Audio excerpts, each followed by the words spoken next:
여러분 모두 한 번쯤은 공중부양을 하는 상상을 해보신 적이 있을 거라고 생각합니다. 실제로 공중부양을 할 수 있는 물질이 있다면 믿으시겠나요? 그럼 먼저 영상으로 보시죠. 저희는 먼저 스티로폼 용기에 액체 질소를 부어 주었습니다.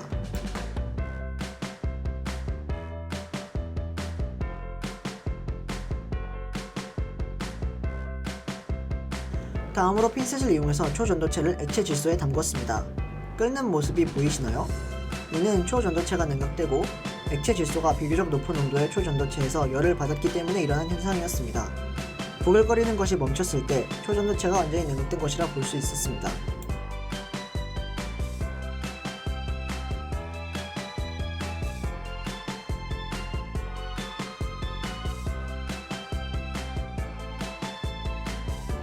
자, 이제 냉각한 초전도체를 자석과 가까이 해서 어떤 일이 일어났는지 볼까요?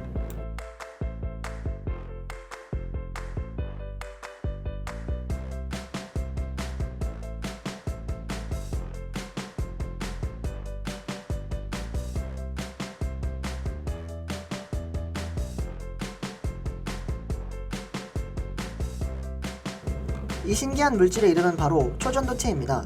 실험실에서만 볼 수 있는 특이한 물질이라고 생각될 수 있지만 사실은 병원에 있는 MRI 등 우리 주변에도 존재하는 친구입니다.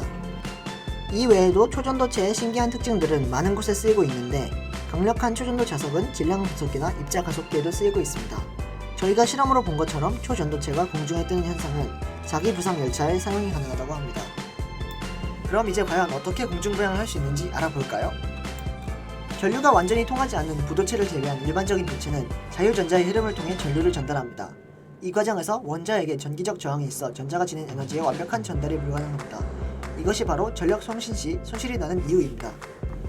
하지만 일부 물질들에서는 일정 온도나 압력 등 특정한 조건이 만족되는 경우 전기 저항이 평범하게 나타나다가 갑자기 0으로 뚝 떨어지는 현상이 관측됩니다. 이를 초전도 현상이라고 하며 이와 같은 현상이 나타나고 있는 물질을 초전도체라고 합니다.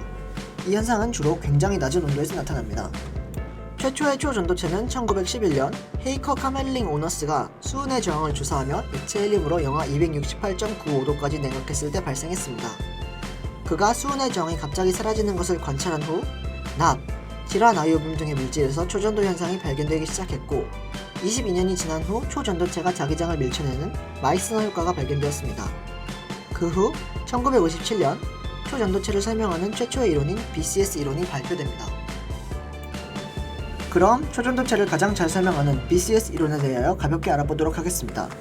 BCS라는 이름은 이 이론을 발표한 존 바딘과 리언 쿠퍼, 존 로버트 실리퍼 3명의 과학자의 이름에 앞글자를 따서 붙이셨습니다. BCS 이론에서는 충분히 낮은 온도에서 전자 두 개가 같이 움직이는데 이를 쿠퍼쌍이라고 합니다. 쿠퍼쌍에서 전자들은 서로 끌어당겨 같이 다니는 것처럼 보이지만 실제로는 전자가 양이온을 지나갈 때 양이온을 살짝 끌어당기고 원래 위치에서 벗어난 그 양이온들이 두 번째 전자를 당기는 것입니다. 이렇게 전자들이 쿠퍼쌍을 이루면 에너지 상태가 달라지고 여기서 초전도 현상이 발생합니다. 초전도체의 성질 중 하나로 초전도체를 지나가는 자기장의 흐름이 특정 상태로 고정된다는 특징이 있습니다.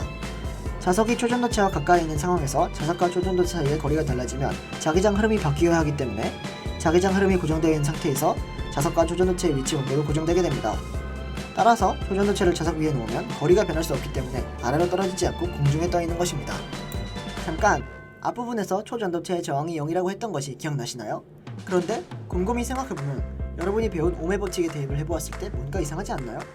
사실 이건 초전도체에서는 오메 법칙이 항상 성립하는 것이 아니라 런던 방정식이라는 무섭게 생긴 식이 성립하기 때문입니다. 이번에는 공중에 뜨는 초전도체에 대해 알아보았는데요. 이처럼 세상에는 여러분들을 기다리고 있는 많은 신비한 현상들이 있습니다. 이 영상을 통해 여러분이 물리에 조금 더 친숙하고 흥미를 가질 수 있다면 좋겠습니다.